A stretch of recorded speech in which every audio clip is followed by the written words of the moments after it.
El caso YPF es un tema que ella ha estudiado mucho, también viene de familia. Su padre, José Pepe Estensoro, fue una referencia de YPF hace más de 30 años y conoce bien toda la dinámica del caso y, por supuesto, lo que pasó con Tomás Griesa primero, con Loretta Presca después. El último episodio es esta decisión de la jueza de que el Estado argentino devuelva el 51% de las acciones. María Eugenia, un placer tenerte aquí en el noticiero. Si tenemos que poner un punto de partida para entender YPF, ¿cuál es y quiénes son los protagonistas?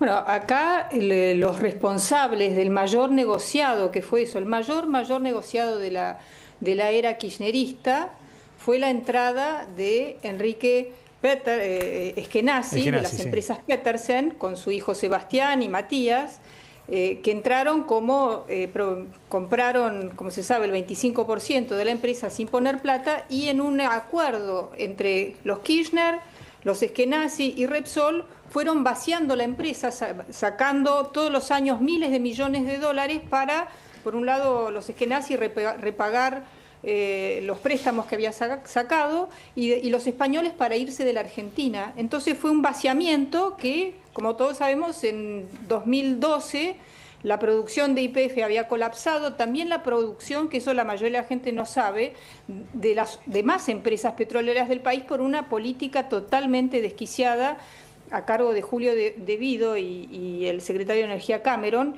que hizo que la Argentina, que tenía petróleo y gas, y tiene bajo tierra, durante 10 años tuviéramos que importar por un total de 100.000 millones de dólares. Ahí inventaron la reestatización, que se hizo, como sabés, de cualquier manera, y ahora vamos a indemnizar, ya hemos indemnizado a los estafadores, a Repsol, y ahora en cualquier momento vamos a tener que indemnizar a los Eskenazi, a los Petersen y al fondo Burford, ¿no? ¿Y cómo es la conexión entre Eskenazi, Petersen y Burford, que termina comprando acciones que pertenecían al grupo Petersen de la familia Eskenazi?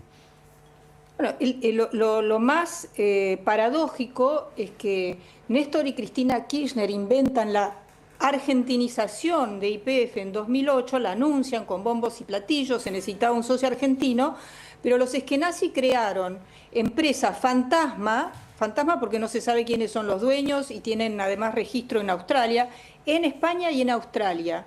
No fueron empresas argentinas las que compraron, ingresaron como socios a YPF.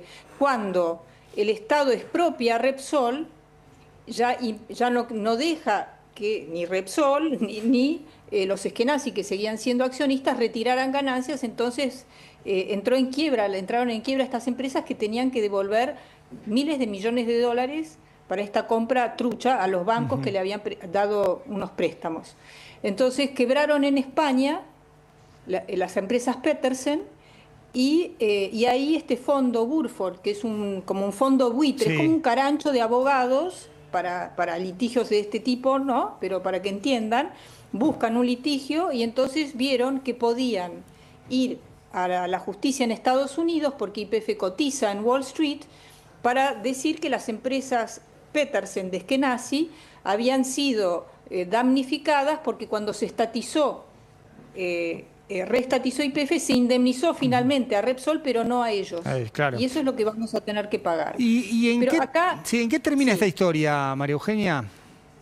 Mira, acá lo que yo pensé que no iba a escribir más ni hablar más de este tema, que yo denuncié ya la venta a Repsol en el 99, 1999 estoy hablando, y a mí me parece que a nadie le importa. Cada vez que estamos por tener que pagar es un alboroto, pero después pagamos, y eso significa más pobreza para los argentinos. Entonces, ¿en qué va a terminar? Yo lo que me pregunto es por qué el Estado argentino hasta ahora nunca se presentó en la justicia penal, criminal en Estados Unidos, para decir que este ha sido un enorme negociado. Claro. Porque los Eskenazi no fueron damnificados, ellos retiraron miles de millones de dólares de la empresa sin haber puesto plata. Se vació la empresa, eso es un delito. Claro. Con la connivencia de Cristina Kirchner, de Julio de Vido, bueno, de Néstor Kirchner, que ya murió, de Enrique Eskenazi, que murió, pero su hijo Sebastián era el CEO de la empresa cuando pasó todo esto. Y otra cosa más, cuando se reestatiza, que estaba Miguel Galucho de CEO, y Kisilov era ministro de Economía y también era director de YPF. Hicieron un informe que se llama el informe Mosconi, donde muestran todo este desfalco del que yo estoy hablando, solo que no hablan de los eskenazi, le echan toda la culpa a Repsol, a los extranjeros, pero los eskenazi fueron tan cómplices, y los Kirchner, como Repsol. Pero una vez que finalmente tienen que resarcir a Repsol por la manera en que se hizo, porque en vez de denunciarlos penalmente, se hizo esta restatización para tapar el negociado. Entonces, Galuccio hace que los accionistas, ¿no?, una vez que se hace el acuerdo con Repsol, que en una asamblea de accionistas voten una indemnidad, no solamente a Repsol, que era lo que una ley que se votó en el Congreso había que hacer, sino también a los demás directores. Entonces se le dio impunidad, indemnidad a los eskenazi.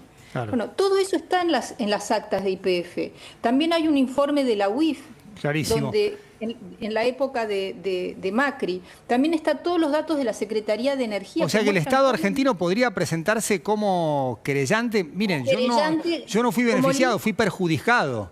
Soy damnificado, no tengo que resarcir, porque estos son los estafadores. Clarísimo. Y el hijo tiene esta causa que no avanza, pero se pueden presentar, mi ley puede presentarse en la justicia criminal de Estados Unidos, eso hubo una nota en La Nación del abogado Enrique Brullú hace poco, donde él fue a Estados Unidos, averiguó. Eso es lo que tiene que hacer el Estado argentino, presentarse en la justicia criminal, no en ver cómo hacemos para pagar lo menos posible. No, tenemos que mandar a la cárcel desde Cristina Kirchner a presentar todas las pruebas, como fue en el caso de vialidad de la obra pública en Santa Cruz, que Iguacel y Dietrich presentaron, eran funcionarios en ese momento, presentaron a la justicia. Lo mismo hay que hacer en este caso. Clarísimo. Y gracias por darme el tiempo de explicarlo. Gracias a vos, María Eugenia. Gracias. Vuelven los visitantes a